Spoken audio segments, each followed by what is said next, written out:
Hello, and welcome to our presentation on the Guardian Angel application. Firstly, I will cover the direction for this project. The team views elderly isolation as a very serious problem.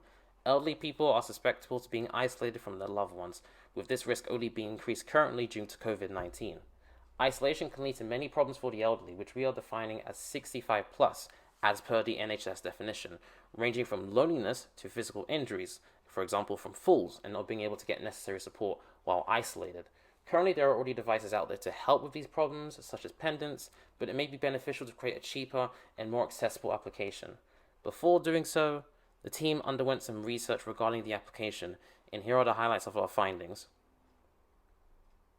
When researching, we looked into four key areas: hardware alternatives, software alternatives, platform limitations, and target audience.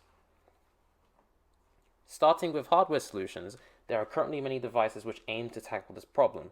The most common type is the pendant, which is worn around the user's neck and sometimes can be worn on their wrist, and has a button on it which, when pressed, will alert someone. These often have large upfront costs in addition to a monthly subscription fee. There are also smartwatches, for example Samsung and Apple Watches, which do have applications that can be used to offer similar services. There are also currently applications out there which aim to solve the same or similar set of problems. Many of these applications had features such as activity logs, checking in on user, fall detection, and an emergency button. These applications all have a subscription fee of varying prices, going from £2 to £31. 80% of devices run on Android 8 or higher, so this will be the targeted minimum operating system. Battery saver mode may cause issues with the app's features if the phone is closed. If on Android 9 or higher, and the application is determined to be a background service, the microphone cannot be accessed. These are a few constraints that need to be kept in mind whilst developing the application. The target audience for this application are, as previously stated, elderly people aged 65 plus, as that is the most typically at risk demographic. While researching the demographic, it was found that there were common characteristics of people that fall, including balancing problems and weak muscles, poor vision, and long-term health conditions. A study in Beijing found that a quarter of people aged 60 to 74 experience isolation, and around 1/3 of over 74s experience isolation. So this seems to be a very common problem among this demographic. Here, we move on to what we envision as a solution for this application. Firstly, here are our aims. The application will have an anthropomorphized pet-style assistant. It will communicate with the user using text-to-speech and speech-to-text. The application will allow the user to read and respond to messages over SMS and Twitter. There is an easily accessible red panic button that will send an alert to emergency contacts through SMS and tweets. The panic button will require being held down for a few seconds to cancel the alert to avoid accidental alert cancels. 3 times a day, the assistant will talk to the user. This is to ensure that the user is safe. The user can close a conversation if they want to confirm safety without talking, and also finds keywords to search podcasts with. If they miss a couple of conversations and don't respond to some checkups about that, an alert is then sent to contacts. The aforementioned podcasts will be able to be played from the application. The user interface design has to be simple and clear enough that the user can understand it even if they are less experienced with mobile applications. There will be a fall detection system that can be turned off during sleep hours, or if the user simply does not want it activated, this will send a similar alert to the panic button. So, how do we envision this all coming together? The app is running on Android, so we took material design as a starting point for our vision. If the user has ever used an Android phone before, this should immediately provide a sense of familiarity. We have then made a few modifications to simplify this further with the intention of providing a great experience. Let's start by looking at the application setup. We've broken it down into 3 easy steps and guide the user through each one to make it as simple as possible. The first step looks at when the user wants to use the application. The time selected will be used to send push notifications to the user, prompting them to open the app, reminding them to check in for the day. You may have noticed at this point that we mostly use a purple accent color. This provides a high contrast, making user interface elements easy to spot and interact with, whilst only using red for emergency features. Moving on to step 2, the user selects the contacts they wish to be notified in the event of emergency. These are provided from the device's contact book, saving the user from having to enter these all in again manually. Finally, the user is asked to link any services they wish to use, should they have them, and pick a pet. This is primarily personalization for the app to make it theirs. Once this is completed, they will not see the setup screens again, and each startup will take the user right into the main application. The main application is spread into two tabs.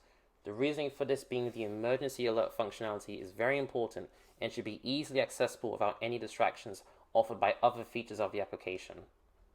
The interface of the emergency tab is very simple. It provides the tabs at the bottom, which is common across mobile applications, a large red help button, and access to application settings at the top. Upon pressing the emergency button, the view radically changes, making it very obvious the button has been pressed. The reasons for this are to assure the user it has been pressed, and should they have pressed it in error, make them realize they need to quickly cancel it before emergency contacts are notified something is wrong. You have to hold the button rather than tap it to disable the alert to prevent accidental cancellations. When tapping the settings button, we'll take the user to a simple view summarizing the settings available. Here they can manage the main features of the application, the ability to change reminder times, remove or add new contacts to the pool of emergency contacts, change the pet's appearance, and connect or disconnect to external services. Moving on to the Guardian tab, the user is greeted by their virtual pet. We built the interface so they can talk to their pet and have a natural conversation, but also still use the app by text and reading responses when they are in quiet environments where talking may be frowned upon. Their pet can give them information they might find useful over the course of the day and will listen to the user's plans. As the user provides more details, the pet then can provide podcast recommendations to the user right on screen and allow the user to go straight to them. The user can also use the pet to communicate with people through direct messaging.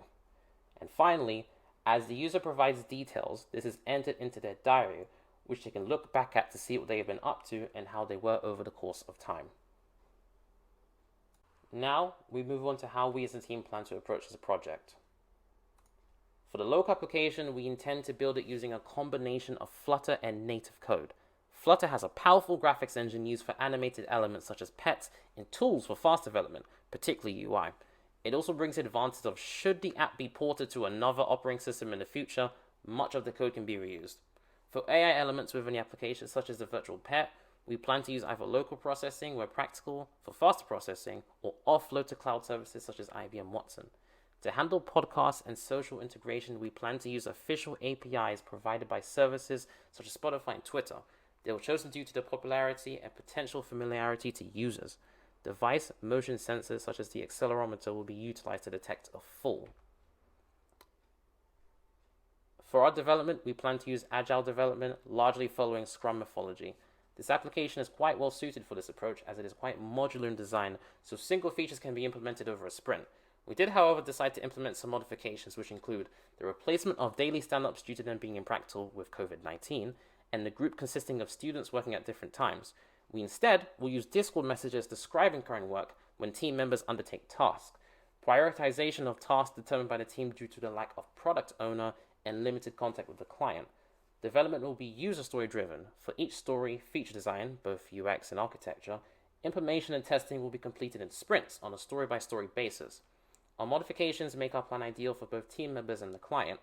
In the event of any sudden changes during the course of development, plans can be adjusted with little to no impact on progress. We plan to manage our project with GitHub from code to documentation and stories through GitHub issues. Finally, a note about us as a team. Most of the team has experience in mobile development, either through industrial placements or through final year projects. The team is strongest in Android development, but some members have experience with cross-platform development through the use of source development kits such as Flutter. The team also has experience with cloud services such as Amazon Web Services, Google Cloud Platform, and even Firebase.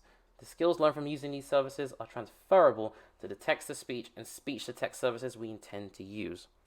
All members of the team have experience working in a team environment through previous university units.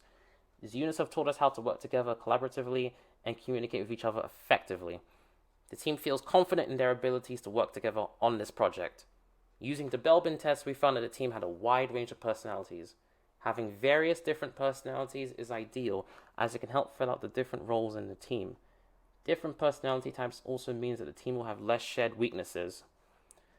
Team members have machine learning experience from university societies. We feel this is useful to the team as the pet will require some form of machine learning in its interaction with the user. Recent experience with COVID-19 has highlighted the struggles that the elderly face and inspired us to help provide support to those who face those struggles. The team all have personal connections with elderly people and understand how the isolation of COVID can leave them feeling helpless in their own home. We want to have a system in place to help support them. We feel that it is a major issue that many applications aren't catered to the elderly and hope that we can make a quality product that does cater to them. The opportunity to work on a real industrial project is exciting to all of us, as not everyone has had the chance to gain industrial experience. Our experience with mobile development makes us a good fit for the project, as we can apply existing knowledge but also work on new skills and produce a product that will help vulnerable people in society. Thank you for watching our pitch.